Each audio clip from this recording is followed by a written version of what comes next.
povo escolhido. Depois, hoje também, nós celebramos no calendário universal Santa Maria, Mãe de Deus. Os próprios textos da liturgia, da missa tradicional, também fazem referência a Nossa Senhora. E também, muito provavelmente, hoje na antiguidade se celebrava a dedicação de uma basílica grandiosa em Roma, Santa Maria, a Basílica de Santa Maria Maior. Muito bem, então são várias comemorações no único dia, né? Gostaria apenas de fazer um comentário rápido sobre a primeira leitura, em que muitas vezes nós a escutamos nesse tempo depois do Natal do Senhor, em que São Paulo escreve a Tito, né, falando do aparecimento de nosso Salvador. E é interessante porque São Paulo nos dá algumas recomendações em que podem servir exatamente para nesse início de ano, como que um roteiro, um propósito, metas para o ano que começa. Aliás, é muito importante, não é, que a gente faça, por um lado, um exame de consciência para saber as falhas que nós tivemos durante o ano que passou, de maneiras tais que a gente coloque metas bem específicas e possíveis, execuíveis, né, que a gente possa executar durante este ano todo. Metas possíveis, mas também que vão exigir da gente a melhora espiritual. São Paulo começa a sua leitura dizendo assim: caríssimo, a graça de Deus, nosso Salvador, apareceu a todos os homens, ensinando-nos a que, renunciando à impiedade e aos desejos mundanos, vivamos neste mundo sóbria, justa e piedosamente. Então está todo o roteiro, não é, do ano que nós podemos tomar para propósito pessoal particular. Então, a graça de Deus, nosso Salvador, apareceu. Nós olhamos para a manjedoura, para o presépio, nós vemos ali a graça que aparece. A graça não só com G minúsculo, não é? Aquela que faz-nos amigos de Deus, mas a graça com G maiúsculo, isto é, a graça incriada, que é o próprio Jesus. O maior presente, o maior dom, a maior graça de Deus para a humanidade é o seu Filho, é o próprio Jesus. Como diz o profeta Isaías na antífona de entrada, no introito: nasceu-nos um menino, foi-nos dado um filho. Olha a ternura em que o profeta Isaías fala do nascimento do Salvador. Um menino nasceu para nós, o menino é Jesus, não é? E um filho, esse menino é um filho. A bondade de Jesus, a bondade de Deus ao nos entregar o seu próprio filho, aquilo que ele tinha de mais precioso. E fez isso para quê? Para que nós alcançássemos a salvação, né? É interessante que, portanto, a graça de Deus, ela aparece quando Jesus se encarna. Quando nós nos aproximamos da manjedoura com fé, com um olhar sobrenatural, a gente não vê simplesmente um iluminado, não é? Um profeta, uma pessoa que tinha dotes incríveis, como o mundo diz falando de Jesus. Para nós, Jesus não é simplesmente isso. Para nós, Jesus é muito mais do que isso. É o nosso Salvador, é o nosso Salvador pessoal, aquele que nos dá a capacidade, a possibilidade de nos tornarmos filhos de Deus. Nos tornamos filhos de Deus no Filho dele mesmo. Então, apareceu para nós o Salvador de todos os homens. É interessante que Jesus não quer a salvação apenas de uma pessoa ou de grupos, né? Jesus não veio para salvar apenas aqueles que simplesmente pertencessem à sua igreja, não é? Aqueles que são congregados. Não, ele é o Salvador universal. Ele é um único Salvador de todos os homens.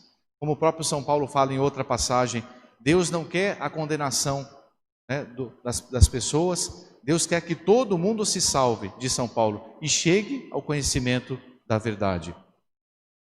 Então, apareceu-nos o Salvador de todos os homens, e ele nos ensina-nos o quê? Que renunciando à impiedade e aos desejos mundanos, então a primeira parte da vida espiritual é a renúncia que nós devemos fazer ao mal. Se nós quisermos de fato, se nós permitirmos a mensagem de Jesus adentrar no profundo da nossa existência, da nossa alma, da nossa vida pessoal, é necessário que a gente renuncie muita coisa. É necessário que a gente deixe para trás tudo aquilo que é, como diz São Paulo, mundanismo. E renunciemos aos desejos mundanos, aos pecados, às inclinações más que temos dentro de nós, que são frutos do pecado original. Depois, além de renunciar, que nós renunciemos também à impiedade. Quando nós olhamos para o mundo atual, nós vemos a impiedade que reina. Acabamos de assistir nesses dias, antes de ontem, a aprovação na Argentina da lei do aborto. É um infanticídio. É o demônio do espírito de Herodes que continua a imperar na humanidade. Pessoas ali na praça comemorando que o Senado aprovou a morte, o assassinato de crianças no ventre materno.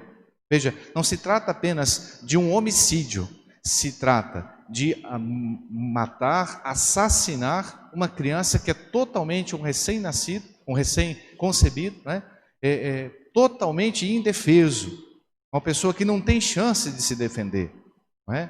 Então, quantos crimes num só crime aí? Nós vemos a impiedade, pessoas comemorando, pessoas pulando, pessoas contentes pela aprovação dessa lei. Nós vemos ali a impiedade, as pessoas não têm mais fé, não têm mais Deus. O Curadás dizia que um homem sem Deus é pior do que um animal, e nós assistimos isso. É uma coisa muito triste. Nós temos que rezar muito pedindo a Deus que essa impiedade não venha também para a nossa nação, e digo, para nós, para a nossa vida. E nós temos que combater todos os dias deste ano novo o mal dentro de nós, as raízes do pecado. Cada qual tem um defeito dominante, como a gente fala na vida espiritual, todo mundo tem uma tendência maior para algum mal, para algum vício. É exatamente esse vício que a gente tem que combater durante este ano, com mais força, com mais dedicação, com mais decisão da vontade. Então, renunciar à impiedade e aos desejos mundanos. Para quê? De tal maneira que a gente viva neste mundo de São Paulo. E agora vem os 3 propósitos que a gente pode fazer. Que a gente viva neste mundo sóbria, justa e piedosamente. Viver sobriamente, com justiça de consciência, com retidão de consciência e com piedade. Nós podemos então, portanto, fazer 3 propósitos nesses 3 conselhos de São Paulo para o ano todo. Um conselho sobre a sobriedade, isto é, quem que vive sobriamente? É aquele que usa deste mundo, como diz São Paulo, como se não usasse. É aquele que passa por este mundo, não com os olhos fixos simplesmente nas coisas do mundo, no dinheiro, na saúde, no bem-estar, no prazer.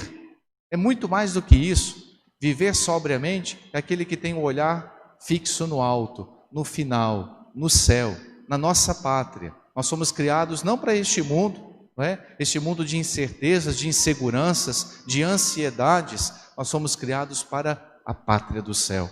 Como Nosso Senhor disse, na casa de meu Pai há tantas moradas, há muitas moradas. É o lugar que Nosso Senhor comprou a preço do seu próprio sangue para cada um de nós. Então, façamos um propósito com respeito à sobriedade. Vive sobriamente aquele que vive com tranquilidade, sem ansiedades pelas coisas do mundo, sabendo que a felicidade perfeita não é aqui embaixo, sabendo que nós vamos ter que deixar as coisas. A qualidade da pessoa que é sóbria é a pessoa que é temperante, é a pessoa que é moderada no uso das criaturas, das coisas. Por exemplo, quem é sóbrio na utilização do alimento?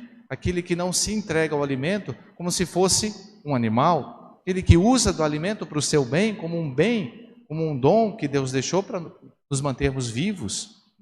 Então, olha que propósito bom a gente fazer uma mortificação durante esse ano todo com respeito à gula. Ou então com respeito àquelas pessoas que são mais dadas, talvez tentadas com respeito à falta de sobriedade na bebida, que a gente procure se moderar mais neste ano com respeito à bebida.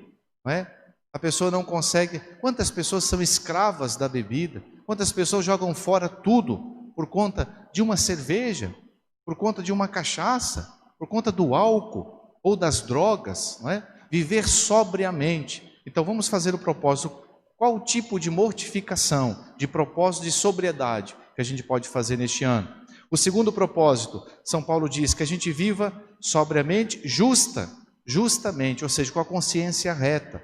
É fazer o propósito da gente, durante este ano, ser amigo de Deus todos os dias do ano, de nós combatermos o pecado mortal, de nós não cedermos às tentações do mundanismo, do demônio que quer fazer a gente perder a graça de Deus, a graça de nosso Senhor, ou seja, Deus que mora dentro da gente, não é? E se por acaso, Deus nos livre, a gente cometer um pecado mortal, imediatamente se levantar. Caiu, levanta, não ficar prostrado. O pior não é só simplesmente cair no pecado, que é uma coisa grave, com certeza, e ofende profundamente a Deus. Mas mais do que isso, é a gente fazer do pecado um plano de vida. A gente ficar ali prostrado depois do primeiro pecado mortal. Se cair no pecado mortal, levanta-te logo, venha se confessar, não é? Não faça nunca as pazes com o inimigo. Isso que é importante. Como dizia alguém, os santos não são aqueles que nunca caíram, mas o santo é aquele que depois da queda se arrepende com sinceridade e volta para a casa do Pai. Então, propósito de viver na graça de Deus. Depois, além de propósito de mortificação e de viver justamente, finalmente o propósito de viver piedosamente. A piedade, ou seja, o que na nossa vida espiritual a gente pode melhorar com respeito à nossa piedade. A pessoa que é piedosa é a pessoa que se dedica a Deus, que vê em Deus um Pai e se comporta como filho, principalmente na oração, na vida espiritual. Nesse campo a gente pode fazer vários propósitos, por exemplo, fazer o propósito de se confessar sempre, pelo menos uma vez por mês, não é? Ou sempre que necessário. Fazer o propósito de comungar mais vezes, de comungar em cada Santa Missa nos domingos, de chegar um pouco antes na missa, para a gente fazer uma pequena preparação espiritual, para a gente aproveitar melhor do santo sacrifício, ou estender um pouco mais a minha ação de graças, ficando aí de 5 a 10 minutos depois da comunhão, ou mesmo fazer a primeira sexta-feira do mês. Hoje, por exemplo, é sexta-feira, a gente já pode oferecer nossa comunhão reparadora, não é? Desagrava o coração de Jesus. Enfim, rezar o texto todo dia. Olha que bom propósito. Neste ano de 2021, dia de Santa Maria, Mãe de Deus, eu vou começar o meu ano com um propósito de pedir a Nossa Senhora que me acompanhe e que interceda a Jesus por mim. Então, trazer Nossa Senhora, trazer a devoção da Mãe de Deus já no começo do ano conosco, trazer Nossa Senhora no nosso coração, não é? Então, rezar o texto, a fidelidade no texto de Nossa Senhora. Então, vamos fazer alguns propósitos para este ano. Por que dos propósitos? Eu já termino. Porque se a gente não coloca metas na nossa vida, logo no começo do ano, a gente vira e mexe e não vai conseguir vencer os nossos próprios defeitos. Então, a meta é muito importante. Então, escolha. E cada um de nós aqui, se nós sairmos aqui da igreja com 3 propósitos possíveis que a gente pode fazer, já vai estar muito bom. Então, um propósito para a sobriedade, ou seja, para a gente vencer o pecado. Às vezes, a tendência de muitas pessoas é fazer um mau uso da internet, então o meu propósito deve ser, não vou nunca acessar um site ruim. Vou fazer o propósito firme de jamais permitir que os meus olhos vejam coisas ruins, né? Ou então fazer o propósito da mortificação na mesa, como eu disse. Depois, fazer o propósito de sempre viver na graça de Deus os 365 dias deste ano. E por fim, o propósito de piedade, dedicar-me à oração da manhã, ou a oração do terço, ou uma santa missa durante a semana, não é? Ou a comunhão fervorosa. E assim nós vamos começar este ano, não com superstições, mas literalmente com Deus, com Nossa Senhora. Isso vai ser muito melhor do que começar o ano simplesmente com o pé direito, não é? Ou com essas superstições mundanas. Mas vamos começar com o nosso Senhor. E para agradecermos a Deus pelo ano que passou, nada melhor do que a gente, com esses propósitos, se aproximar mais de nosso Salvador. apareceu-nos a graça de nosso Salvador. Em nome do Pai, do Filho, do Espírito Santo. Amém.